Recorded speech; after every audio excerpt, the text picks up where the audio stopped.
Nuestro primer ponente es egresado del Colegio Nacional de Educación Profesional Técnica que ha realizado prácticas en 6 hospitales dentro de la Ciudad de México.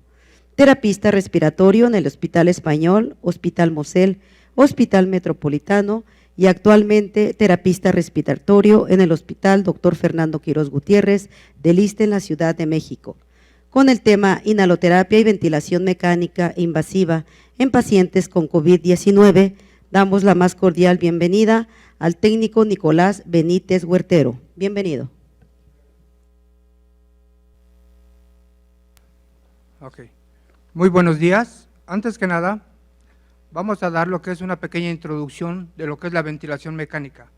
La ventilación mecánica es el soporte avanzado a la respiración de manera artificial que introduce un gas en el sistema respiratorio del paciente por medio de un sistema mecánico externo o conocido comúnmente como ventilador. Existen diferentes tipos de ventiladores y también modalidades de ventilación. Lo que vamos a tratar en este tema es la ventilación mecánica invasiva, ¿sí? Como cualquier otra terapia empleada, al utilizar un ventilador mecánico deben considerarse los riesgos y beneficios que esta intervención tiene y tratarse una serie de metas a cumplir, siendo las principales para cada uno de nuestros pacientes en estos momentos es mantener adecuadamente un intercambio de gases. 2. Garantizar la oxigenación. 3. Garantizar una adecuada ventilación para con esto llevar a reducir el trabajo respiratorio de cada uno de nuestros pacientes. Y, por último, garantizar la permeabilización de la vía aérea. Esto con diferentes métodos y mecanismos. Los criterios generales para la intubación mecánica son múltiples las indicaciones por las cuales un paciente puede requerir el soporte de un ventilador. De manera general, estas incluyen, ¿sí?, el mantener un intercambio gaseoso adecuado a nivel alveolo celular. 2. Disminuir el trabajo respiratorio. Esto es hacer que nuestro paciente sufra lo menos posible la falta de oxígeno a nivel alveolar y a nivel celular debido a su padecimiento. 3. Conseguir la expansión pulmonar. En estas circunstancias, lo que nosotros tratamos es de que entre una mayor cantidad de aire a los pulmones, ¿sí?, para poder ayudar con el gasto respiratorio, con el trabajo respiratorio excesivo que nuestro paciente tiene o tiende a realizar para mantener una buena oxigenación. 4. Disminuir el consumo de oxígeno sistémico, es decir, ayudar a que nuestro organismo trabaje un poco menos.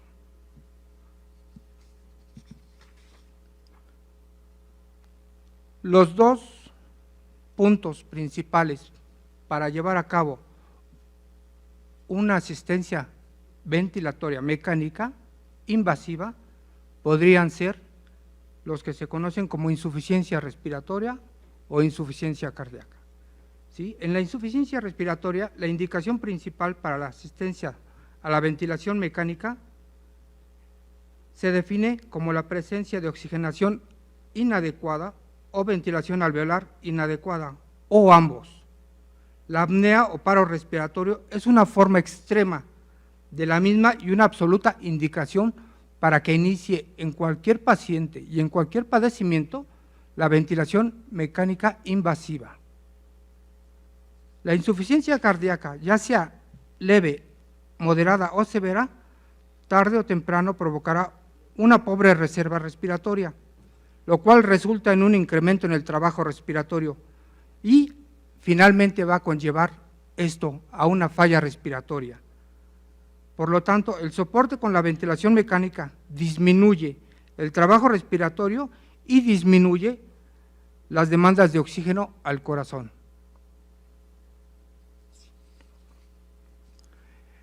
Actualmente, debido a la crisis de la pandemia por COVID-19, En nuestro hospital tenemos algunos criterios principales para la intubación mecánica en pacientes con COVID-19. Esto es, tenemos que ver los signos y síntomas en cada uno de ellos, como por ejemplo, si nuestro paciente llegase a la unidad de urgencias médicas con una frecuencia respiratoria mayor de 30 respiraciones por minuto, una saturación de oxígeno menor al 90%, con un aporte de oxígeno externo mayor a 10 litros por minuto, ¿sí? 3, un aumento en el trabajo respiratorio, y 4, disnea moderada o grave, son signos inequívocos de que nuestro paciente va a requerir el apoyo ventilatorio inmediatamente. Esto para evitar cualquier, se podría decir, cualquier resultado fatal. El principal cuadro clínico en pacientes con COVID van a ser los signos y los síntomas principales con que llegue a la unidad de urgencias médicas, ¿sí? Esto es, tomamos en cuenta 3 principales datos: fiebre mayor de 39 grados centígrados, dificultad respiratoria, que nuestro paciente llegue con insuficiencia respiratoria, jadeando, con tiros intercostales, ¿sí? Cianosis y tos persistente. Puede ser productiva o seca. También hay algunos otros síntomas que tomamos en cuenta, pero no siempre serán los principales. Estos son, puede llegar con náuseas, con vómito o diarrea. Son un poco frecuentes estos signos, pero también deben de ser tomados en cuenta al llevar a cabo la valoración en la sala del triage de urgencias médicas en cualquier unidad hospitalaria.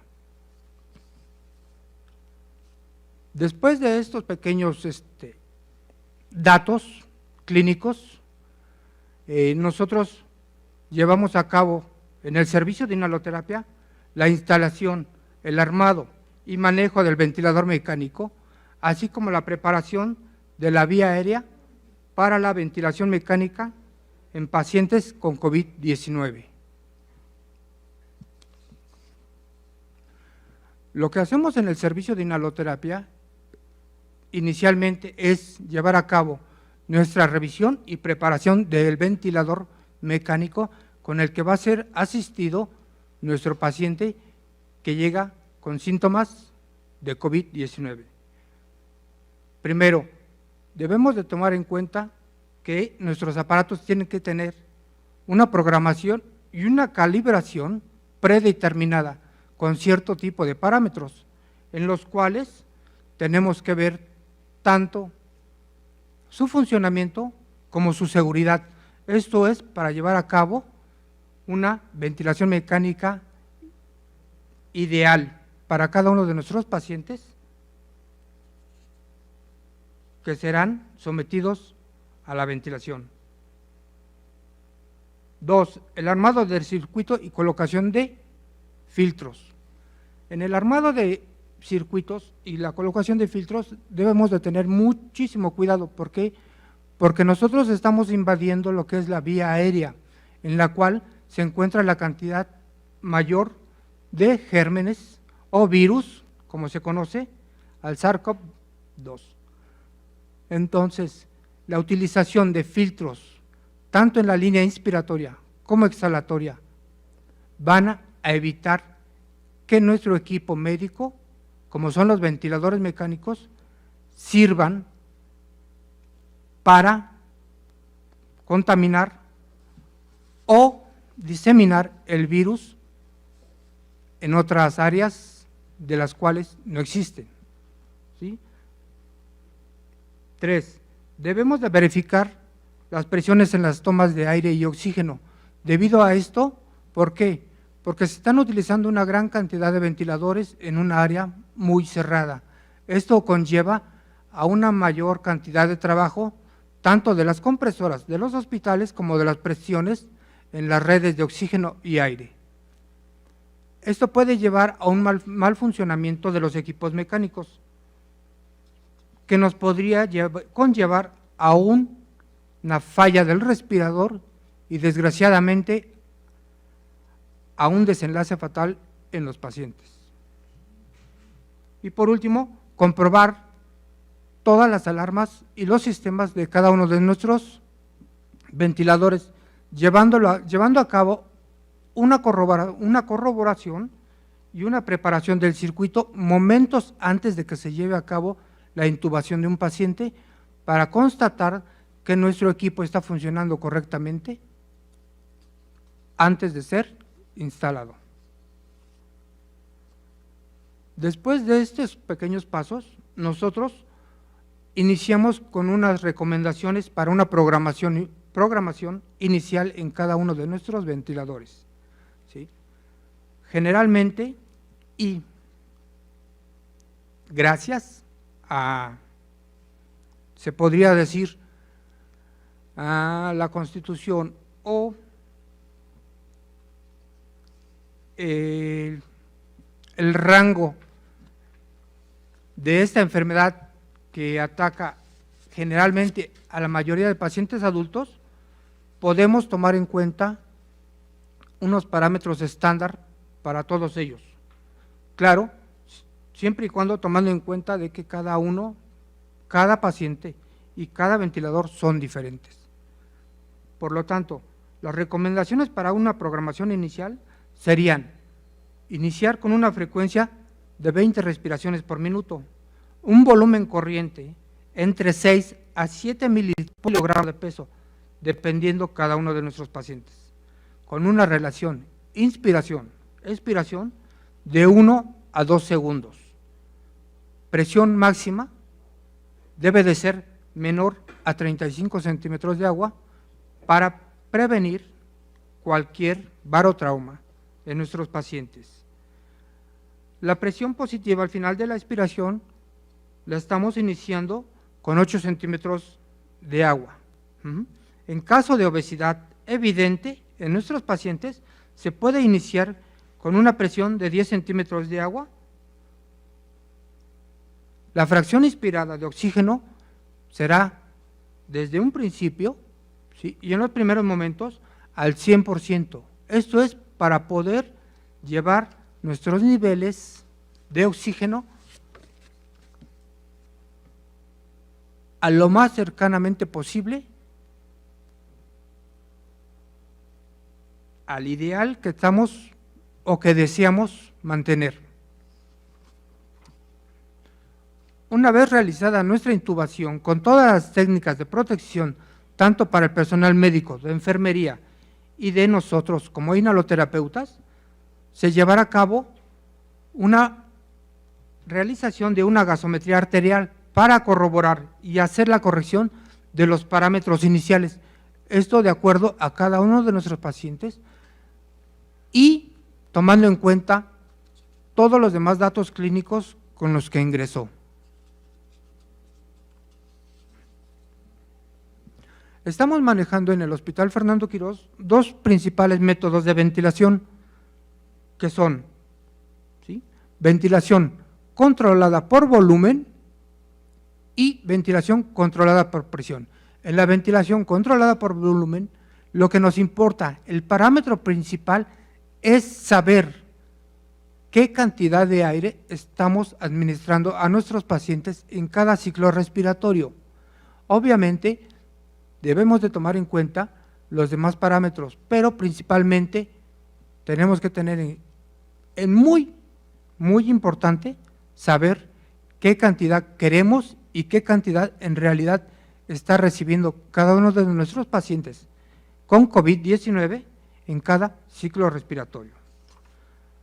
¿Sí? La ventilación controlada por presión es el modo en el cual nuestro ventilador está siendo controlado por una fuerza de presión con la cual va a ser entregado una cantidad de aire. Aquí la cantidad de aire puede ser variable de acuerdo a la distensibilidad pulmonar de cada uno de nuestros pacientes y al daño pulmonar que haya ocasionado el virus del COVID-19. Por lo tanto, el parámetro inicial sería manejar una presión mínima para mantener unos niveles de oxigenación óptimos y, de acuerdo a esto y una gasometría, valorar si se requiere o no aumentar la presión inspiratoria en cada ciclo del ventilador. Estos son los parámetros que estamos manejando en el servicio de inhaloterapia. Obviamente, cada uno de nuestros pacientes es independiente, ¿sí?, y con características especiales. Por lo tanto, es muy importante tener una relación tanto el inhaloterapeuta como el médico para llevar a cabo un buen funcionamiento del equipo de ventilación invasiva. Aquí hay un pequeño punto en el cual quiero compartir con ustedes. Debido a la pandemia, la gran cantidad de ventiladores que se están usando ha provocado una escasez del mismo. Había una ocasión en que algunos compañeros con muy buenas intenciones habían indicado que un ventilador se podía usar para 2 pacientes. Es una muy buena idea, desgraciadamente no es aplicable en términos técnicos, términos médicos y términos de evolución de nuestros pacientes. ¿Esto por qué? Debido a que los volúmenes corrientes que se manejan en cada uno de nuestros pacientes son muy diferentes.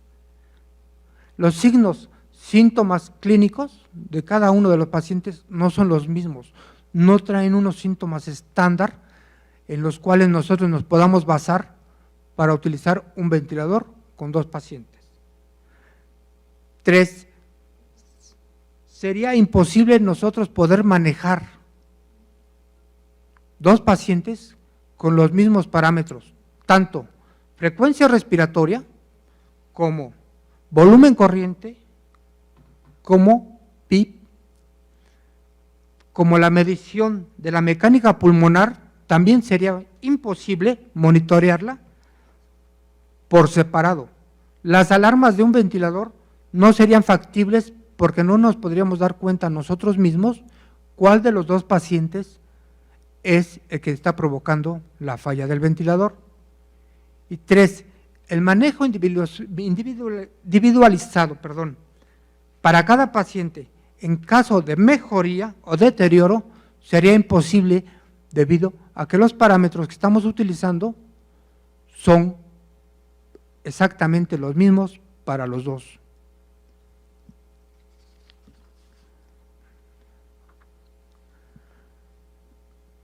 Por último, el manejo de los ventiladores es llevado a cabo por médicos, intensivistas y técnicos en terapia respiratoria, contando con el apoyo del personal de enfermería. Esto significa que somos en sí 3 grupos de personas los que nos apoyamos para manejar la ventilación mecánica directamente con los pacientes: el médico, el terapista respiratorio y la enfermera.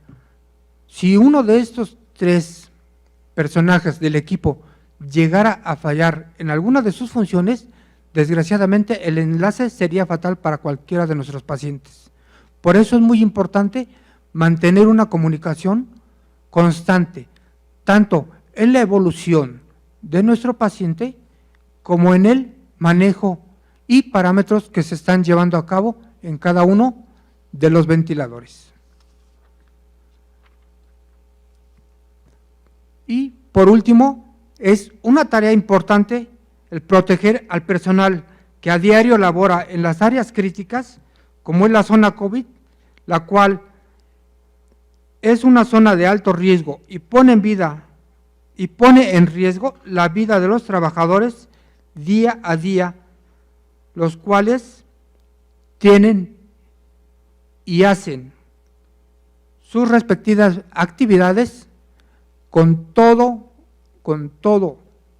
y lo recalco, con todo el amor que pueden ofrecer a sus semejantes, porque estamos directamente viendo la situación de cada uno de ellos y es lo menos que podemos ofrecerles desde el servicio de inhaloterapia. Por lo tanto, solamente me resta decirles, pues cuidémonos y cuidemos a todos. ¿Cómo? Usando el cubrebocas y quedándote en casa. Gracias. Agradecemos la intervención del terapista respiratorio Nicolás Benítez Huertero. Nuestra próxima ponente es terapista respiratoria del Hospital General ISSSTE en el doctor Fernando Quiroz Gutiérrez, con el tema oxigenoterapia y puntas nasales de alto flujo para pacientes con COVID-19. Damos la bienvenida a la técnica Preciado Arbizu Andrea. Bienvenida.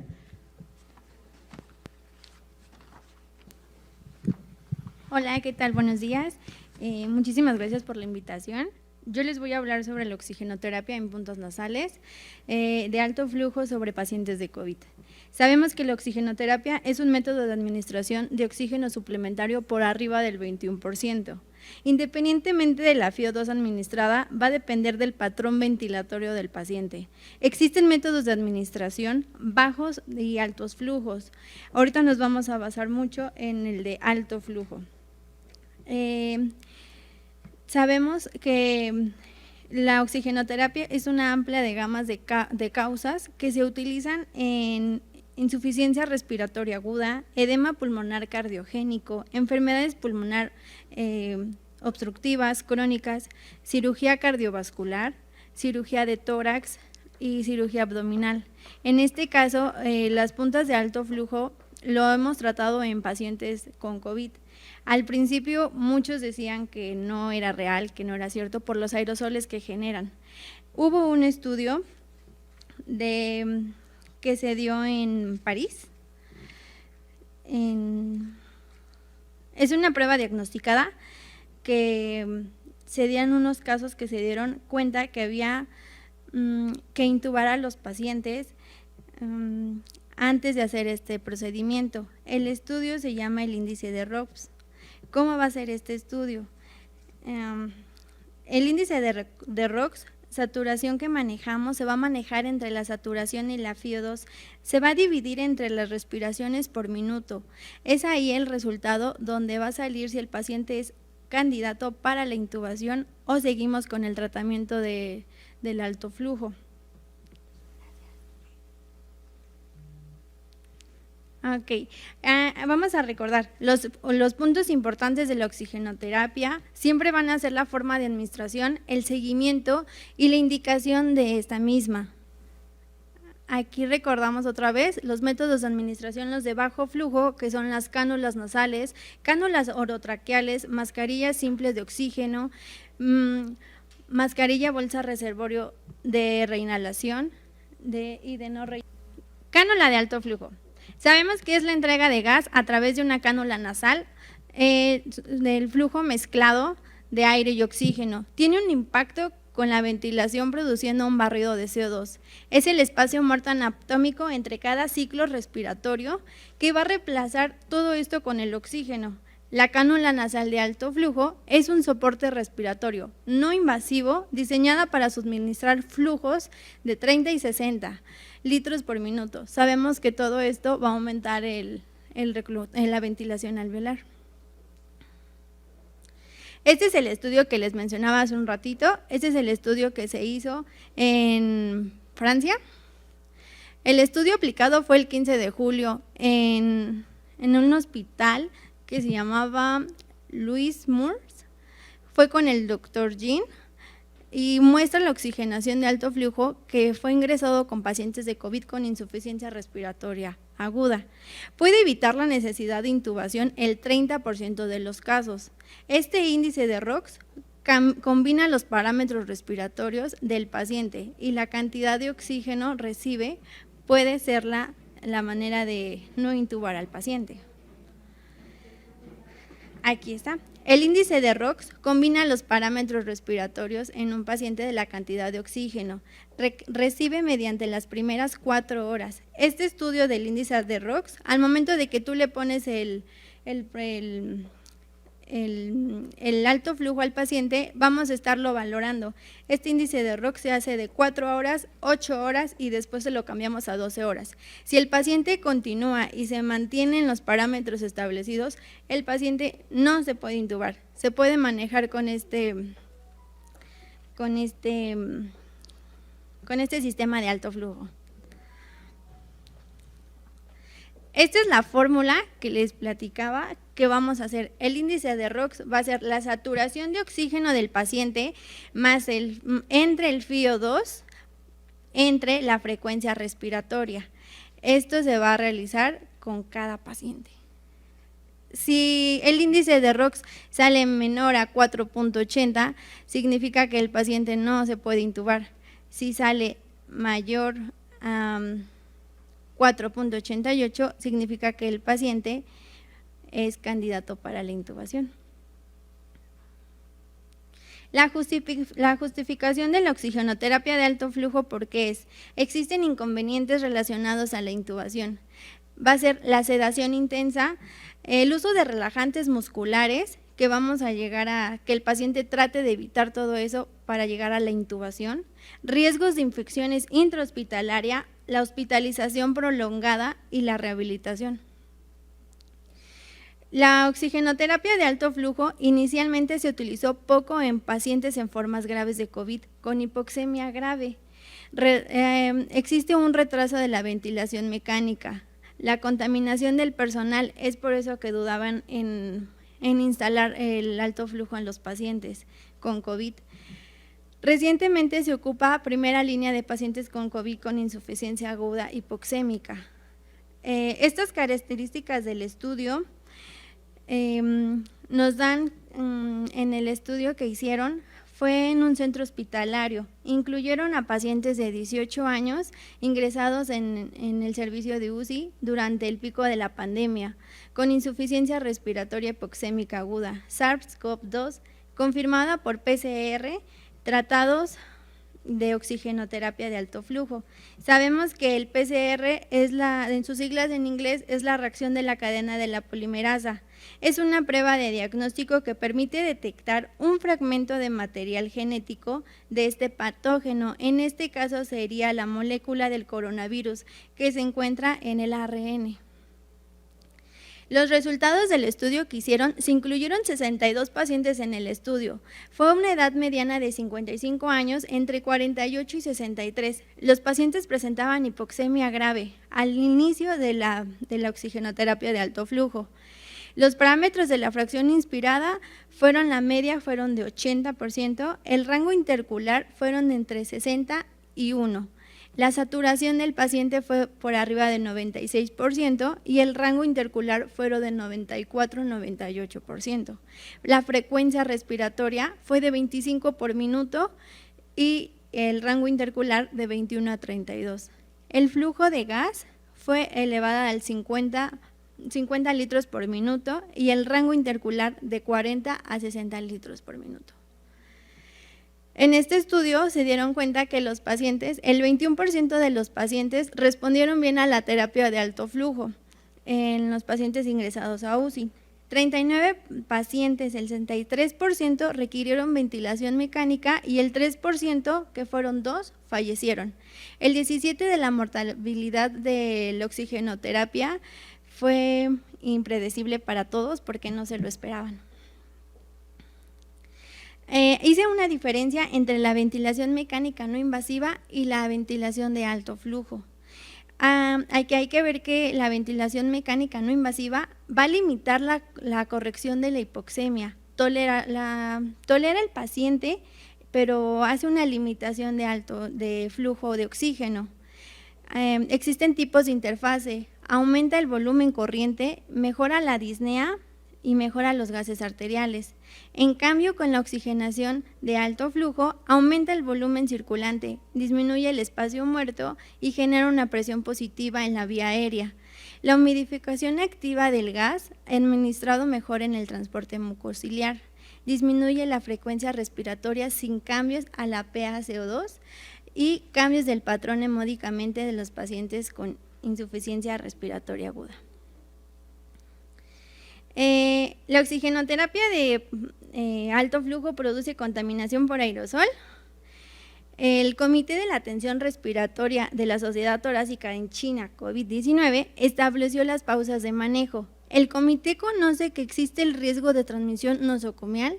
Sí, específicamente recomendado al uso de la cánula nasal.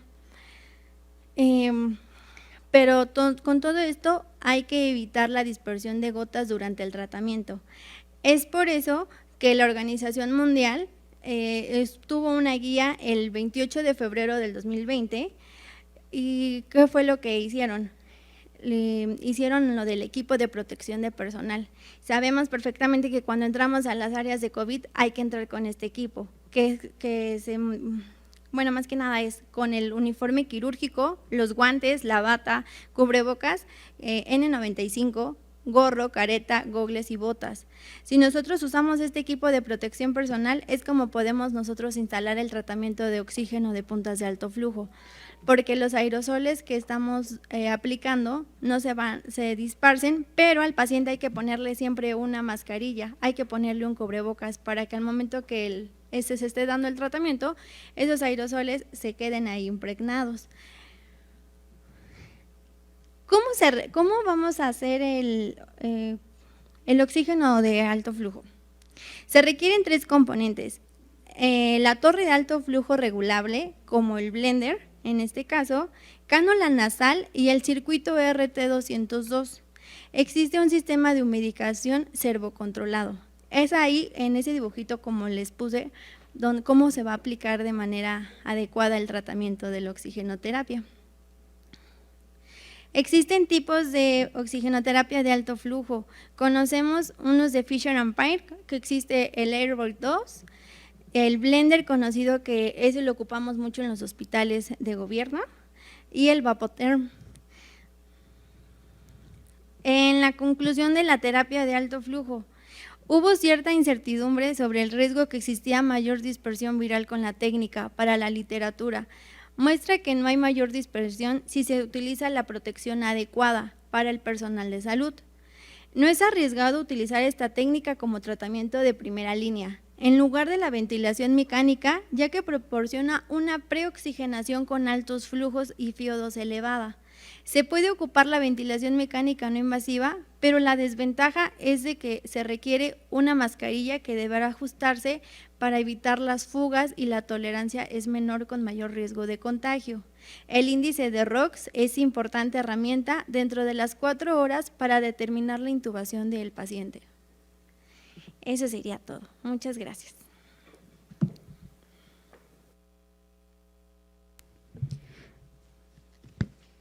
Agradecemos la intervención de la técnica Andrea Preciado Arbizu. Nuestro próximo ponente es técnico inhaloterapista graduado del Colegio Nacional de Educación Profesional Técnica. Ha sido congresista en diversas ocasiones, la más reciente en el Congreso Internacional de Asma y EPOC-REC de México, impartido por la Asociación Latinoamericana de Tórax. Con el tema inhaloterapia en ventilación mecánica no invasiva, damos la bienvenida a la terapista Ana Karen Robles Solís, del Servicio de Inhaloterapia del Hospital General Dr. Fernando Quirós Gutiérrez del ISSSTE. Bienvenida. Buenos días.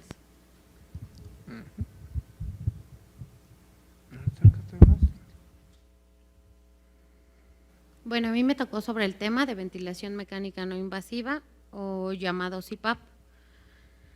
Esta ventilación tiene como objetivo suministrar ventilación artificial al paciente sin necesidad de una intubación endotraqueal. Se aplica mediante una mascarilla nasal o facial sujeta al paciente por un arnés o cabezal, tratando de evitar fugas y conectada a un circuito del ventilador.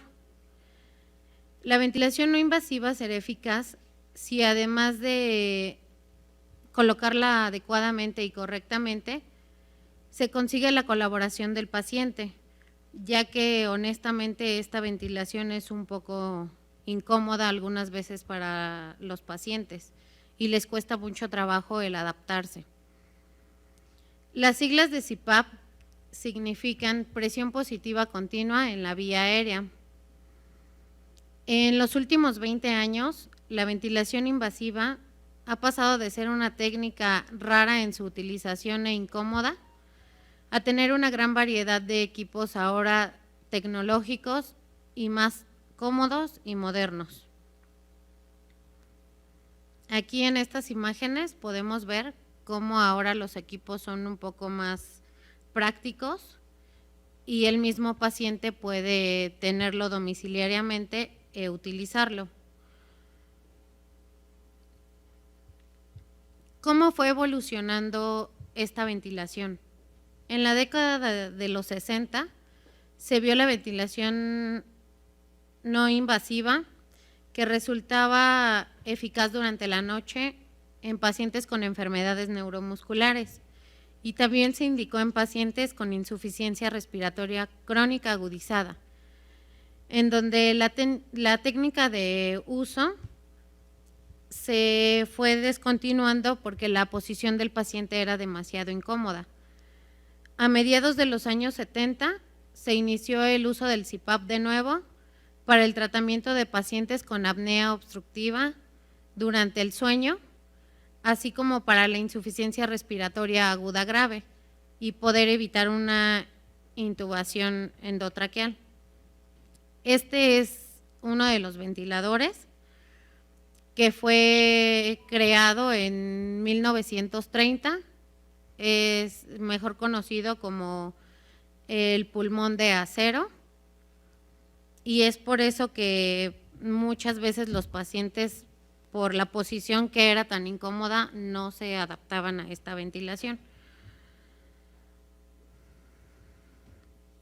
Ya en 1980 se realizó un cambio significativo con la introducción del CPAP para el tratamiento domiciliario para enfermedades ya mencionadas, como apnea obstructiva del sueño, distrofia muscular, enfermedades neuromusculares, enfermedad respiratoria crónica y con una máscara nasal de mejor confort. Esta ha sido la evolución de los equipos a lo largo de estos años.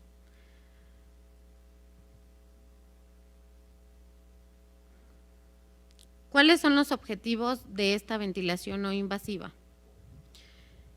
Es aumentar la ventilación alveolar, corregir los gases arteriales en la sangre, disminuir el trabajo respiratorio del paciente, disminuir la sensación de disnea, evitar la necesidad de intubación endotraqueal, asegurar el confort del paciente, disminuir el trabajo de músculos respiratorios.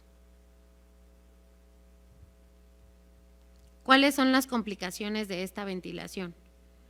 Si nosotros no ponemos una adecuada fijación de la mascarilla, podemos ocasionarle a nuestro paciente lesiones debido a la presión que vamos a ejercer en el cabezal. El paciente, como ya les había mencionado, puede referir una intolerancia a la mascarilla, puede haber presencia de fugas en caso de no colocarla bien, o igual nos puede presentar el paciente una agitación y nos puede referir dificultad para dormir. ¿Cuándo se puede indicar o cuándo es lo ideal de indicar esta ventilación? Es cuando hay alguna patología restrictiva, cuando existe una hipoventilación de origen central, cuando hay síndrome de apnea de sueño, un EPOC agudizado, alguna extubación precoz, insuficiencia cardíaca o en su caso neumonías. ¿Cómo vamos a utilizarla? Tenemos ciertas plantillas para poder elegir el tamaño de mascarilla que mejor se adapte a nuestro paciente. Son como unos medidores. Le tenemos que informar a nuestro paciente sobre la técnica que se va a realizar y más o menos tratarle de explicar qué es lo que va a sentir nuestro paciente. Incorporar la cabeza a 45 grados y acomodarle el arnés. Proteger la fuerza con la que nosotros vamos a sujetar la mascarilla. Y en caso de que el paciente cuente con prótesis dentales, tenemos que indicarle que si lo puede retirar para evitar esas fugas. Más o menos la sensación de tener esta mascarilla es como si nosotros fuéramos en la carretera a una velocidad muy fuerte y sacáramos la cabeza de la ventanilla. Esa es la presión que nuestro paciente va a sentir al momento de colocarle el CPAP. Es por eso que muchos pacientes sienten muy incómodo esta ventilación. ¿Cómo vamos a programar el ventilador? Los parámetros principales o más fundamentales es la fracción inspirada de oxígeno. Tenemos que colocarle un parámetro que adecue una saturación del 90% hacia arriba de nuestro paciente. Nuestra presión soporte aproximadamente se maneja de 8 a 20 centímetros de agua, lo cual nos va a ayudar por este medio a que el paciente tenga un flujo constante y disminuya el trabajo respiratorio, y así evita la oclusión de la vía aérea, dándole un mejor confort a nuestro paciente. El PIP es para mantener un mayor reclutamiento alveolar y un mejor intercambio gaseoso. Preferentemente nosotros ya en esta ventilación, como técnicos, lo que hacemos es ajustar las alarmas, ya que por alguna fuga o ciertas situaciones el ventilador va a estar sonando. Nosotros ajustamos de preferencia la frecuencia respiratoria máxima y tenemos que tener la alarma de ventilación de apnea no superior a 15 segundos para estar checando que nuestro paciente esté bien y en caso de requerir una ventilación endotraqueal, que el ventilador nos pueda avisar más pronto si el paciente se nos ha ido deteriorando. Las sugerencias: tenemos que estar checando los signos vitales de nuestro paciente de forma continua, tenemos que realizarle gasometría arterial periódica antes y después de ajustar algunos parámetros del ventilador, asegurar la comunicación con el paciente para que él nos informe cuáles son las molestias o si tiene algún dolor, náuseas o vómito, evitar como que dejar a nuestro paciente sin estar checando el estado de su piel. De preferencia son cada 4 horas para poder estar hidratando a nuestro paciente y evitar esas lesiones que puede ocasionar la mascarilla.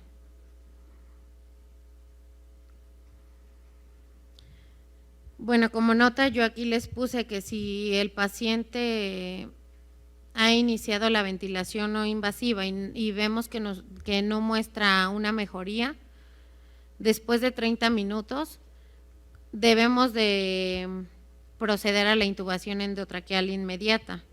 Es por eso que les decía sobre las alarmas, porque hay pacientes que comienzan a hacer apneas y de ahí llegan a caer hasta en paro respiratorio. ¿Cuáles son las contraindicaciones del CPAP?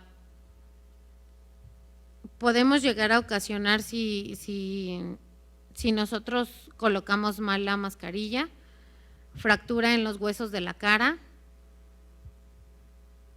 y también está contraindicado si el paciente tiene ciertas fracturas en la cara, lesiones en la tráquea o laringe, arritmias graves, en algún paro cardíaco, pues lógicamente no vamos a poder colocar el CPAP, en una inestabilidad hemodinámica y en la obstrucción de la vía aérea alta, así como en la incapacidad de expectorar secreciones. En pacientes COVID podemos manejar esta ventilación o está contraindicado, al menos en nuestro hospital, hasta ahorita en ventilación mecánica no invasiva. No estamos aplicando a estos pacientes, ya que como lo sabemos, es un virus nuevo y la ventilación mecánica no invasiva es un método de elección a la que no vamos a sustituir esa falta respiratoria que tiene nuestro paciente, además de que ahorita, como lo sabemos, está contraindicado los aerosoles y tendríamos más contacto con el paciente, además de que estos pacientes se deterioran muy rápidamente y es por eso que preferentemente se les realiza una intubación invasiva. Agradecemos la intervención de la doctora Ana Karen Robles Solís. Iniciamos con sesión de preguntas y respuestas. Dentro de las preguntas que nos hacen, dice, ¿el oxígeno administrado debe ser en seco o con agua destilada? ¿Es correcto? Agua bidestilada. Agua bidestilada. ¿Quién nos podría ayudar a hacer su comentario? Bueno, sí. El oxígeno que se administra a pacientes va a depender el método que se está administrando. Generalmente, y ahorita en estos momentos de crisis, el oxígeno que se administra a los pacientes de ventilación mecánica es seco, pero nuestros equipos cuentan con un sistema de humidificación, lo que se conoce comúnmente en el ramo de la inhaloterapia como nariz artificial, en el cual el paciente va a generar su propia humedad, su propia temperatura con el aire exhalado. Es decir, en palabras más sencillas, el aire que entra, al entrar va a entrar seco, al salir va a salir con la humedad que el paciente está generando. Esta va a ser captada en lo que se conoce como la nariz artificial y al ser utilizado en un nuevo ciclo respiratorio va a contener la humedad que requiera. Y de esta forma se evita el tener que usar unidades térmicas para evitar la propagación del virus. Igual para la humidificación de oxígeno de alto flujo, aquí lo que hacemos es, como les comentaba, que tenemos en los componentes, tenemos el humidificador y ahí lo que hacemos es, con el circuito que tenemos, que es el RT2 de Fisher & Paykel, lo que hace esto es concentra, calienta, humidifica y es lo que hace que llegue al paciente directamente. Sí se puede poner una solución para hidratar la cascada que nosotros manejamos. Es ahí como nosotros en el hospital solamente hemos puesto 2-3 veces el alto flujo y nos ha funcionado bastante bien. Y es así como lo realizamos. ¿El meter aire seco y salir húmedo no aumenta la presión insensible de oxígeno?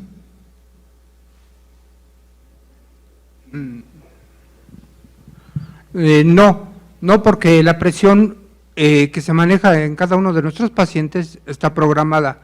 Lo único que hacemos nosotros es proporcionar humedad con una nariz artificial, una humedad directamente que produce nuestro paciente. No se le pone ningún tipo de cascada ni unidad térmica debido a esto, ¿sí? Nuestros pacientes cursan con temperaturas por arriba de 39 grados centígrados.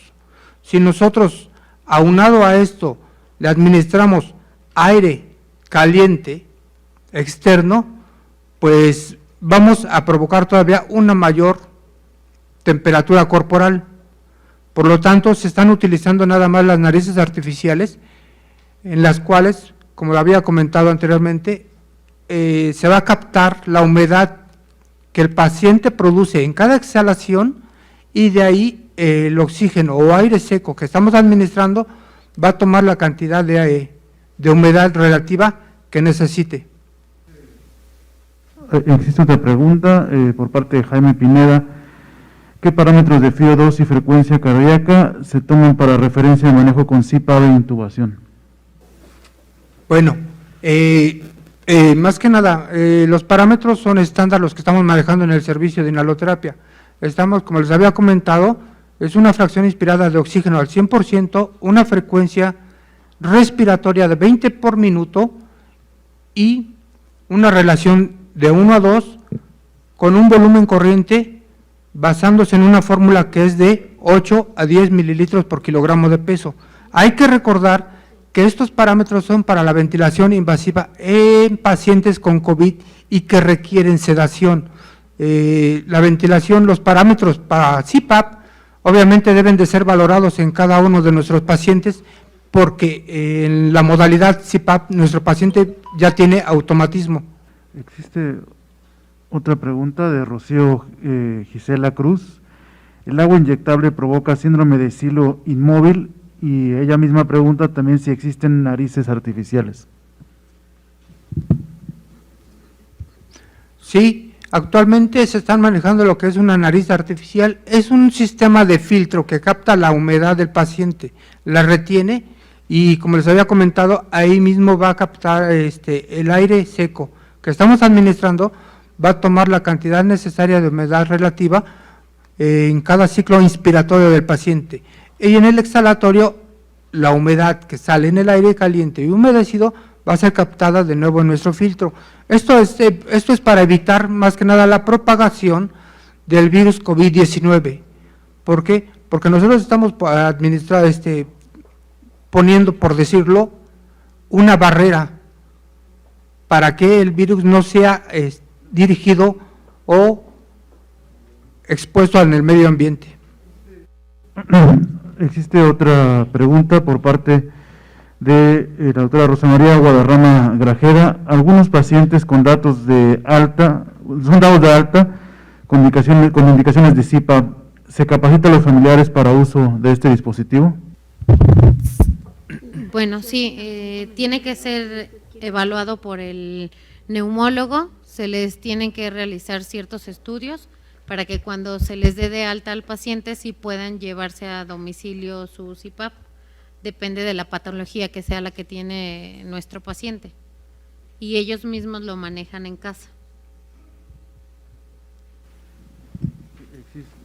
Hay una pregunta más de Jaime Pineda. El meter aire seco y al salir húmedo no amerita la pérdida insensible de H2O. No amerita ninguna pérdida de H2O. ¿Por qué? Porque esa misma humedad se mantiene, como lo había comentado, se mantiene en la nariz artificial, no sale al medio ambiente. Esa humedad se mantiene en lo que es el filtro de la nariz artificial y esa misma humedad va a ser regresada en el ciclo inspiratorio hacia nuestro paciente. Es decir, en términos técnicos va a entrar y salir la misma cantidad de humedad a nuestro paciente, sin necesidad de utilizar otras fuentes de humedad externa.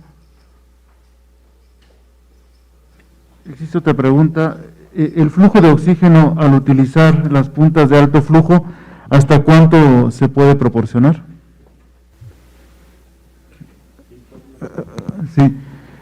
Para el dispositivo de puntas de alto flujo de oxígeno, ¿hasta qué nivel de flujo se puede utilizar?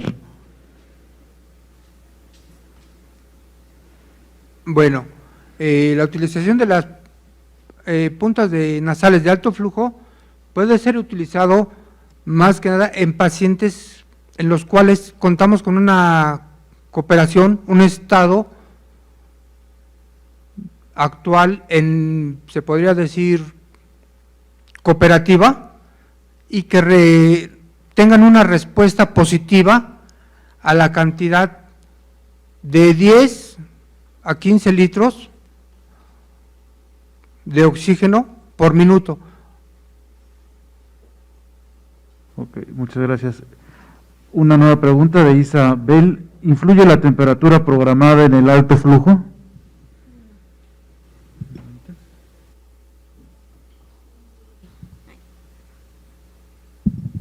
No incluye, ya como recordamos hace un momentito, en la humidificación tenemos una humidificación servocontrolada. En este sistema lo que hacemos es, la humidificación ya tiene el 37%, tú lo vas calibrando y ya lo vas modificando dependiendo de la temperatura que desees. En el circuito del Fisher & Paykel, del RT202, el circuito ya está diseñado para manejar la temperatura controlada hacia tu paciente.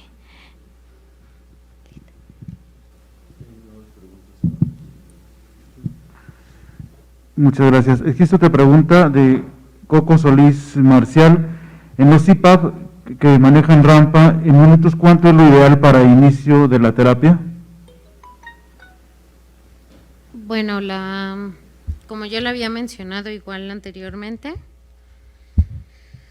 la presión soporte va a ser de 8 a 20, tenemos que ver nuestro paciente cuál es el peso que tiene.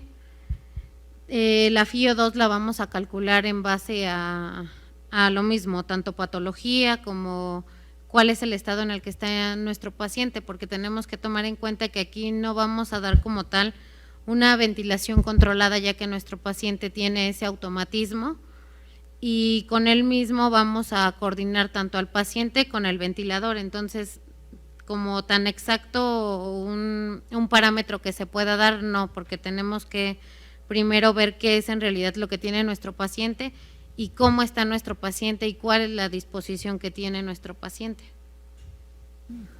Gracias. Existe un comentario de Rosa María Guadarrama.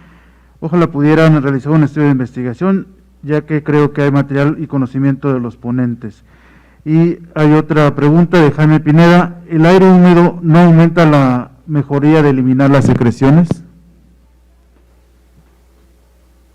¿Cómo, perdón? Mencionan si el aire húmedo es un factor que impediría mejorar el manejo de secreciones. No, porque hay que recordar que nosotros tenemos una temperatura y una humedad en nuestras vías respiratorias. Es decir, al entrar el aire seco, aún así, aunque no tuviéramos ninguna nariz artificial y no tuviéramos ninguna unidad térmica, el aire al llegar a los alvéolos, obviamente debe de llegar a una humedad relativa y a una temperatura corporal. Entonces, no aumenta para nada, ¿sí?, la humedad. Hay una nueva pregunta de Edgar Gómez.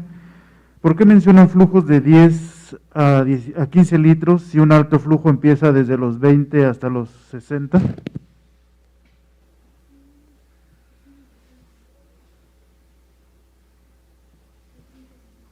¿No lo contestó?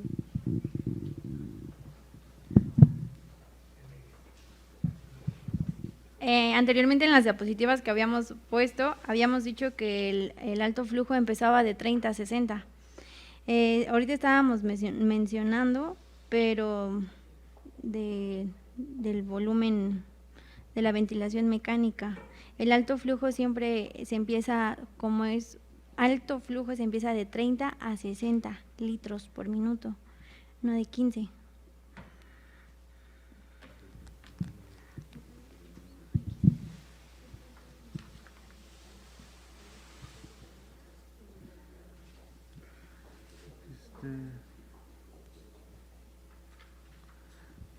Existe otra pregunta, si pudieran describir la forma correcta nuevamente de colocar los equipos de CPAP. Vamos a colocar a nuestro paciente con su cabeza a 45 grados. Nosotros con nuestra mano vamos a sujetar la mascarilla de forma que fijemos bien, bueno, en esta parte la mascarilla al paciente. El cabezal tiene como un velcro que nosotros vamos a despegar de los lados laterales. Tiene que quedar muy bien extendido, que rodee la cabeza de nuestro paciente, y vamos a sujetar los velcros de forma que no haya fuga alrededor de la cara del paciente. Ok, existe otra pregunta de Marilú Navarro Rosales. ¿Cómo y con qué sanitizan los equipos con los que dan apoyo respiratorio a los pacientes con COVID-19? Bueno, estamos utilizando en el hospital equipos desechables, es decir, no podemos usar un circuito, con 2 pacientes. Lo que se sanitiza son los ventiladores. Después de ser utilizado con algún paciente, el equipo se sanitiza primero con cloro, después con un esterilizante, ya sea Alcacide o Alcacime, pero los circuitos no se reutilizan, se desechan automáticamente en bolsas rojas para evitar la propagación del virus. Gracias. Aline Grajera Ortega Montaño nos pregunta, ¿solamente debe tomarse la gasometría al estar ya con apoyo ventilatorio o debe ser un parámetro para antes de la ventilación? Sí, cuando nuestros pacientes llegan con los cuadros clínicos ya mencionados al triage respiratorio, ahí se les toma una gasometría, se les toma una radiografía, una tomografía de tórax.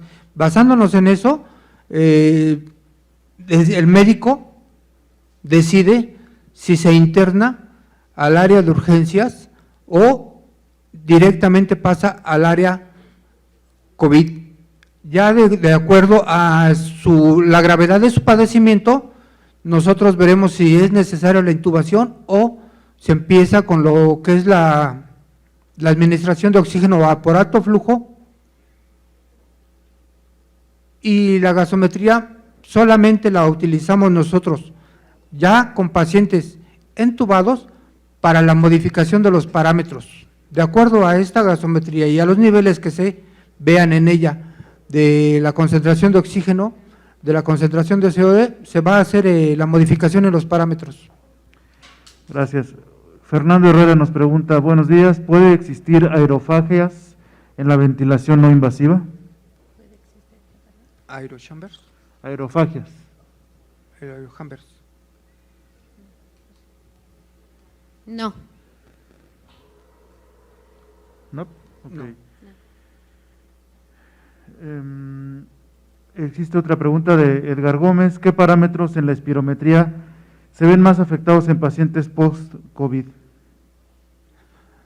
Bueno, pues no se están realizando espirometrías en pacientes con COVID, no se están realizando ningún tipo de estudio en pacientes post-COVID. La única prueba que se realiza en estos momentos en el hospital es una gasometría. De acuerdo a esa gasometría, se valora si el paciente se le administra oxígeno domiciliario y en qué cantidad y litros por minuto y por cuánto tiempo más. Gracias. Existe una pregunta más de EUMAE. En los ventiladores, los sensores de flujo los reutilizan y si así fuera el caso, ¿cómo los sanitizan o procesan? Bueno, obviamente los sensores de flujo, como les habíamos comentado, es una parte del ventilador. Nosotros en nuestro hospital estamos poniendo filtros bactericidas y viralicidas, tanto en la línea inspiratoria como en la exhalatoria, es decir, ningún virus llega a lo que es la parte interna del ventilador. Por lo tanto, los flujos o los sensores exhalatorios se sanitizan, como lo habíamos comentado, primero con una solución clorada y después se introducen en una solución estericide por media hora para después pasarlos por agua, chorro de agua, y después de ahí secarlos. Muy bien, existe una pregunta más de Marilú Nava Rosales, ¿qué parámetros de la gasometría arterial consideran ustedes que son determinantes para entubar a un paciente o no con COVID-19? Se manejan 4 parámetros principales: pH, la presión de oxígeno a nivel arterial, la presión de CO2 a nivel arterial y lo que es el exceso de base y el bicarbonato.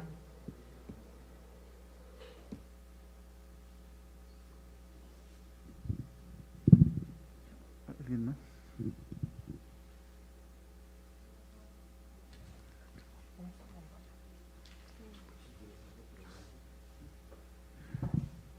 ¿Alguien más quiere ahondar al respecto? ¿No? ¿Podrían describir la forma correcta de utilizar las puntas de alto flujo, la adecuada colocación? En las cánulas de alto flujo existen medidas, las medidas dependen de la fosa de cada paciente.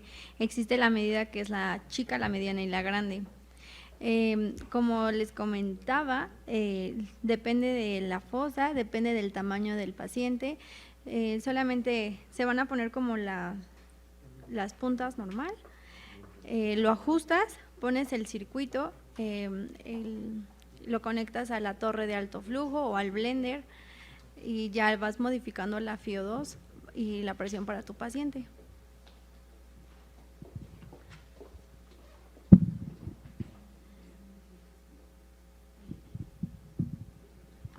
Existe una pregunta más de Jacob Laurel. Bueno, es un comentario. Dicen que no tienen filtros virales en los hospitales. ¿Qué opción ustedes pueden recomendar? Bueno, pues nosotros recomendaríamos más que nada la nariz artificial, ya que es una barrera que evita que los virus lleguen también al ventilador. Con eso es más que suficiente para retener el virus en lo que es la nariz artificial y se podría estar realizando el intercambio cada 24 o 48 horas, dependiendo la situación de cada paciente y cada hospital. Ok, una pregunta más, Edgar Gómez. ¿Qué diferencia existe entre un filtro EPA y un electrostático? La verdad no conozco de filtros, pero los que nosotros estamos utilizando, pues hasta el momento nos han funcionado perfectamente. Ok. Marilu Nava Rosales, ¿la técnica de pronación del paciente tiene alguna repercusión positiva o negativa en la mejoría de los pacientes con COVID-19? En algunos hospitales se está utilizando la ventilación en prono, dando resultados obviamente de acuerdo a cada patología de cada paciente. En nuestro hospital lo hemos utilizado en algunas ocasiones, logrando avances favorables, pero todo eso va a depender de cada paciente, el estado de gravedad en que haya llegado y la situación en la que se encuentra actualmente.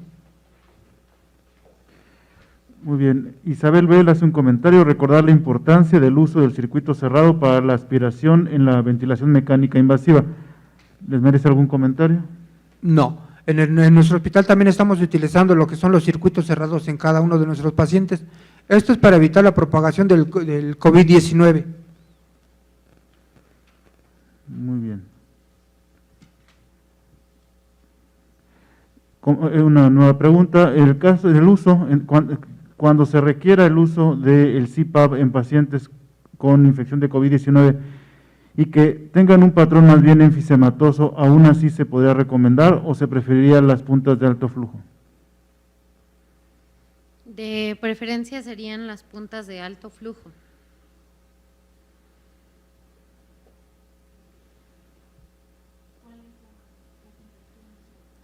La siguiente pregunta, perdón, Fabián Lagunas Julián, ¿cuál es la temperatura más adecuada de la humidificación del ventilador?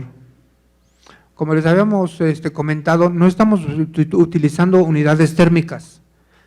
La humedad es la que tiene cada uno de nuestros pacientes, es decir, la humedad y la temperatura van a ser corporales. Como nosotros sabemos, manejamos una temperatura corporal de 36.5 grados centígrados, pero nuestros pacientes entubados están manejando temperaturas de arriba de 40, 39, 40 grados centígrados. En ocasiones hemos llegado a tener pacientes hasta con 42 grados centígrados. Entonces, la humedad y la temperatura no se están utilizando ahí.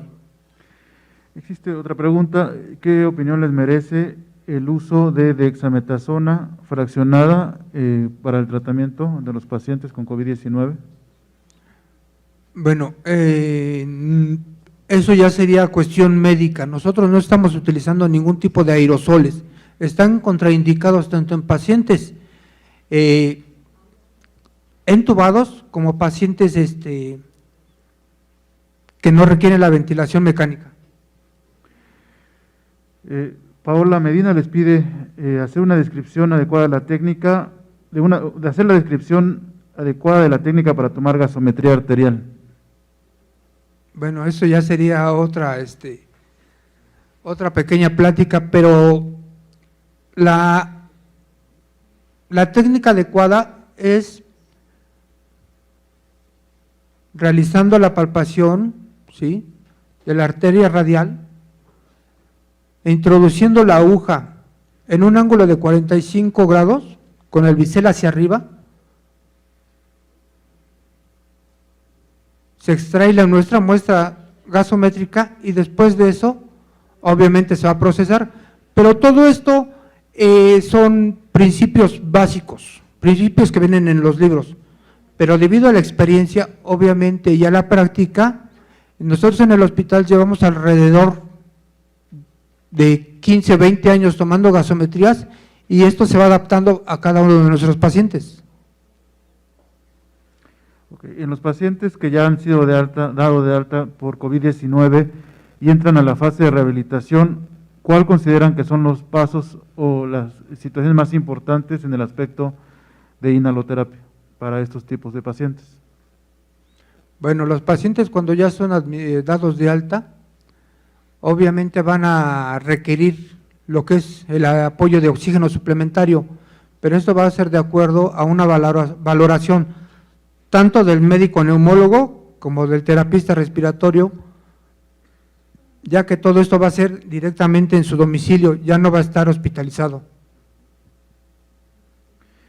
Existe un comentario más de UMAE, se comenta que los aerosoles están contraindicados.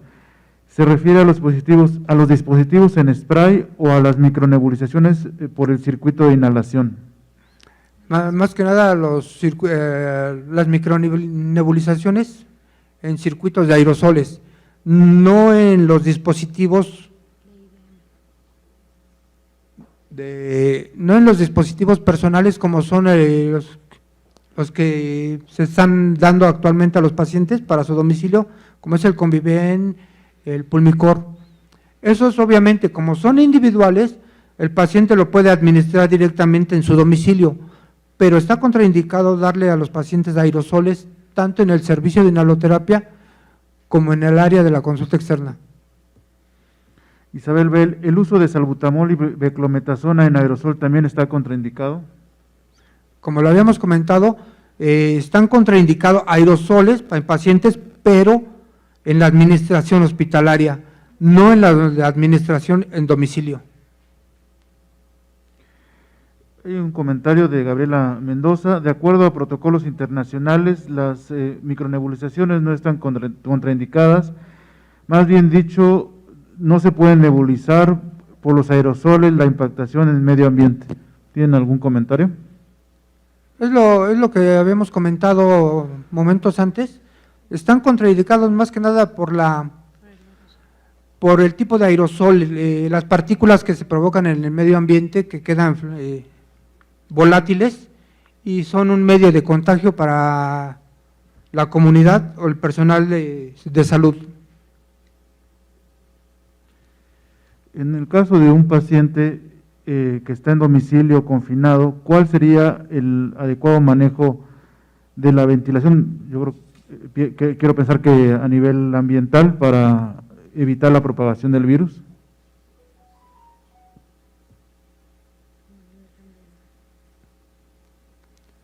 Bueno, en un paciente que se encuentra en su domicilio, pues obviamente lo único que se les hace son las recomendaciones, el uso de cubrebocas, el aislamiento personal voluntario y nada más.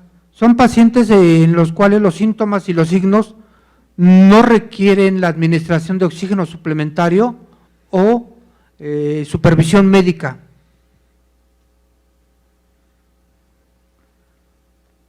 El tiempo de pronación, ¿cuántos son los periodos y qué características debe tener? Esto va a depender de cada uno de nuestros pacientes, el cuadro clínico y el tipo de evolución o mejoría que se lleve. Todo esto de acuerdo a las gasometrías y a los parámetros clínicos que tengamos y el tipo de evolución que vaya llevando cada uno de nuestros pacientes.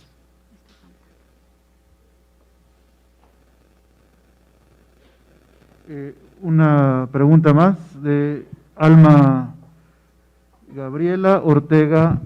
Menciona que si han observado que la toma de gasometrías la hacen con algún aporte de oxígeno bajo o alto flujo, ¿eso es correcto? Si se llegara a realizar, sí, bueno, sí se puede realizar cuando el paciente tiene algún dispositivo, pero cuando uno va a procesar la gasometría, va a colocar, va a anotar en el gasómetro cuál es la FiO2 que se le está proporcionando al paciente para que nos pueda dar un mejor resultado. En la experiencia, les preguntan, en la experiencia de ustedes del manejo de pacientes COVID-19 cuando se van a entubar, ¿cuál es el rol que ustedes toman en este proceso y cuáles son las medidas de protección que deben de tener todos los demás inhaloterapistas que están escuchando esta jornada? Bueno, las medidas de protección que debemos de tener son generales, son las mismas medidas que debe de tener el médico, el anestesiólogo, en dado caso de que sea él el que tenga que entubar, la enfermera y el técnico en terapia respiratoria. Es decir, todos debemos de contar con nuestro equipo de protección personal. El rol del inhaloterapeuta a la hora de la intubación es, como lo habíamos comentado, la preparación del equipo, ¿sí?, programación y verificación de todos nuestros parámetros y alarmas. Y claro, estar en el momento preciso de la intubación para instalarlo y empezar con la ventilación mecánica. Jaime Pineda, pronación con palmopercusión cada 6 horas por 15 minutos mejora la expulsión de secreciones en domicilio. ¿Algún comentario? No, ninguno. Eso obviamente pues sería tomando en cuenta cada uno de los padecimientos y cada uno de los pacientes, eso se valoraría. También obviamente se puede administrar lo que son los ejercicios respiratorios, el inflar globos, el manejar lo que se conoce como el TrueFlow, pero todo eso va a ir de acuerdo a cada uno de nuestros pacientes y cómo vaya siendo la evolución después de haber tenido lo que es el COVID-19. Otra pregunta, les comentan o les preguntan, mejor dicho, si han notado o qué diferencia más bien han notado entre la saturación que reportan los dispositivos digitales y la saturación reportada en las gasometrías, esto en virtud de la exactitud de los mismos. No se ha notado ninguna diferencia importante tanto en el dispositivo, el oxímetro que tienen cada uno de nuestros pacientes y las gasometrías que se van tomando. Obviamente las gasometrías no se toman cada 4 o 5 horas, no, esto va a ir dependiendo de cada uno de nuestros pacientes y de acuerdo a la evolución, no se toman por rutina ni por horarios.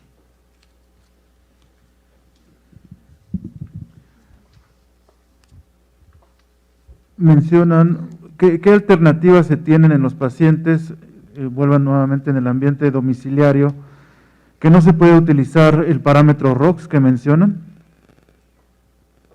¿O el índice, se refieren al índice ROX? ¿En domicilio? No, el índice de ROX solamente se va a ocupar cuando el paciente está hospitalado y esto va a ser para… Sí, recuerden que el índice de ROX sí sale menor a 4.8 y es ahí donde el paciente todavía no puede ser intubado. Si sale mayor a 3.85, perdón, es al revés. Si sale mayor a 4.8, el paciente está mejorando y el paciente no puede caer en ventilación mecánica. Si el índice de ROX es menor a 3.85, es un predictor el paciente para la ventilación mecánica. El índice de ROX solo se hace en el hospital. Esto lo están manejando para cuando el paciente tiene el sistema de alto flujo, para prevenir la intubación. Una pregunta más de Fernanda González, justificación de OAF. Son las siglas de oxigenoterapia de alto flujo, OAF. Pero mencionan cuáles son las justificaciones o criterios para empezar a utilizarlas.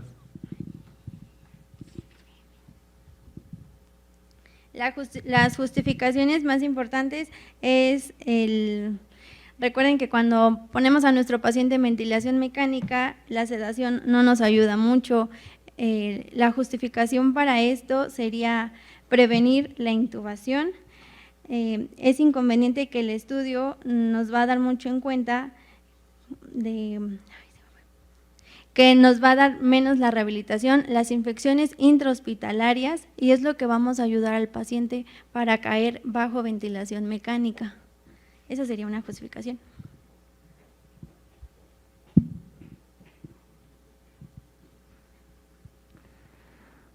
Una pregunta más, cuando existe un paciente en una condición de COVID-19 y broncoespasmo, ¿cuál es la primera secuencia de tratamiento que tiene que hacer un inhaloterapista?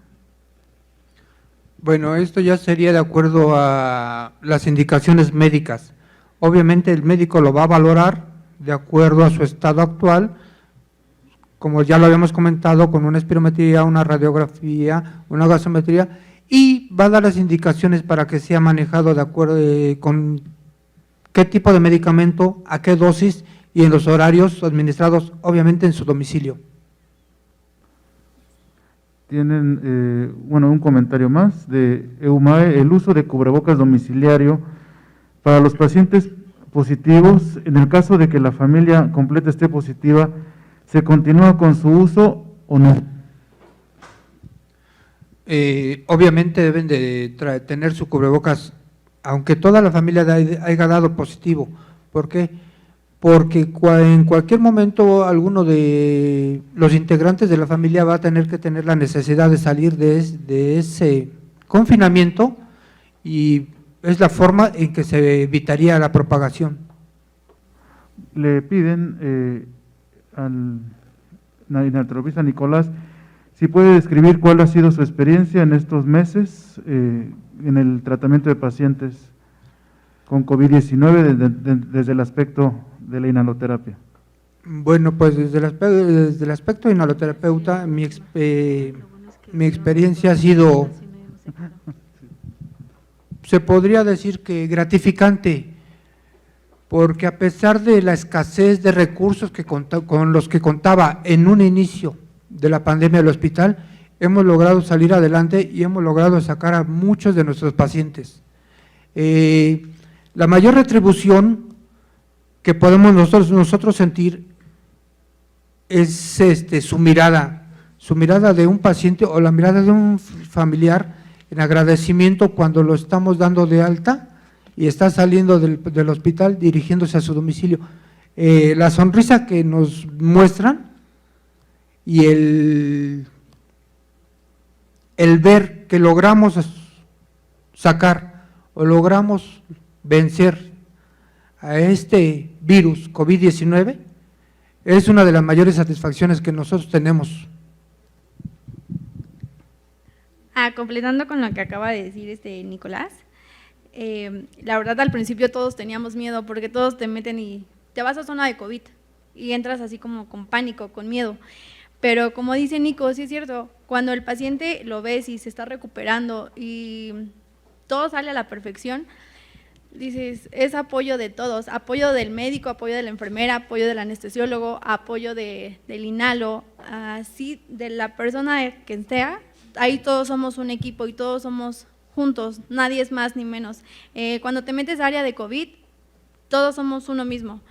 Es muy bonito y la satisfacción es muy grande cuando el paciente se va y dices, lo logramos, y lo logramos todos juntos, no nada más uno. En ese aspecto, sí.